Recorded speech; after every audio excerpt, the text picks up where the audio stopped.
15ই আগস্টের পরে আমরা পারতাম না। খুনের জাতি হিসেবে পরিচিত ছিল এই দেশ, ভিক্ষার জাতি হিসেবে পরিচিত ছিল, প্রাকৃতিক দুর্যোগের দেশ হিসেবে পরিচিত ছিল। আমি সেখান থেকে বাংলাদেশকে উন্নত করে উন্নয়নের রোল মডেল হিসেবে সারা বিশ্বে বাংলাদেশের সম্মান নিয়ে এসেছিলাম। যারা আমাকে স্বৈরাচার বলেন, গণহত্যা বলেন, আজকে আমার জিজ্ঞাসা, আজকে যে বাংলাদেশের যে অবস্থা চলছে, এই যে পুলিশ হত্যা, আওয়ামী লীগের প্রায় 400 মতো নেতাকর্মীকে নির্মমভাবে হত্যা করা হয়েছে, হাত কেটে, পা কেটে, গলা কেটে হত্যা করা, ছাত্র, যুবক, মহিলা কেউ তো ছাড়া পাচ্ছে না। ছেলেকে পায় না বলে মাকে গ্রেপ্তার করা, মাকে গাছের সাথে বেঁধে অপমান করা, জায়নামাজের উপরে কুপিয়ে মারা অথবা আগুন দিয়ে পুড়িয়ে ফেলা, একই বর্বরতা। এরা কারা? এরা কি গণহত্যাকারী না? এরা কি স্বেচ্ছাচারী না? যাকে সব থেকে বেশি সহযোগিতা আমি করেছিলাম। গ্রামীণ ব্যাংকের ম্যানেজারের পর 6,000 টাকা বেতনের চাকরি 90 সালে পেয়েছি। আমি 96তে সরকার আসার পরে এই গ্রামীণ ব্যাংকে 400 কোটি টাকা দিয়ে এই গ্রামীণ ব্যাংকটাকে আমি দাঁড় করিয়ে দিই। শুধু তাই না, গ্রামীণ ফোনের ব্যবসাটাও ওই ডক্টর ইউনূসকে দিয়েছিলাম। আমার কাছে বারবার ধর্ণা দিয়েছিল, বলেছিল ওখান থেকে যে লাভ হবে সেই লাভের অংশ যাবে গ্রামীণ ব্যাংকে।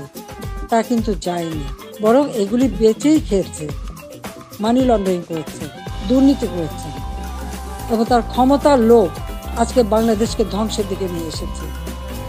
একটি মানুষের ক্ষমতার লোভ বাংলাদেশকে জ্বালিয়ে পুড়ে ছাড়খাড় করে দিচ্ছে। তার মধ্যে কি এতটুকু মনুষ্যত্ব বোধ নেই, কৃতজ্ঞতা বোধ নেই?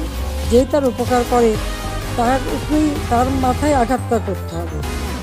কিন্তু লাখো শহীদের রক্তের বিনিময়ে যে পতাকা পেয়েছি, যে সংবিধান পেয়েছি, যে স্বাধীনতা পেয়েছি, তা ওই কয়েকজন বুলডোজার দিয়ে ভেঙে উড়িয়ে দেবে এ শক্তি তাদের হয়নি এখনো। এটা তাদের দুর্বলতার প্রকাশ। তারা একটা দালান ভাঙতে পারে, কিন্তু ইতিহাসকে তারা ধ্বংস করতে পারে না। ইতিহাস কিন্তু তার প্রতিশোধ নেয়, এটাও তাদের মনে রাখতে হবে।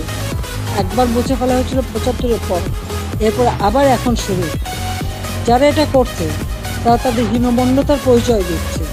তাদের কাছে বোধহয় বাংলাদেশের স্বাধীনতাটা পছন্দ হয় না, ওই পাকিস্তানিদের মানে অধীনে থাকা আর তাদের পদলেহন করাটাই তাদের বোধহয় পছন্দ।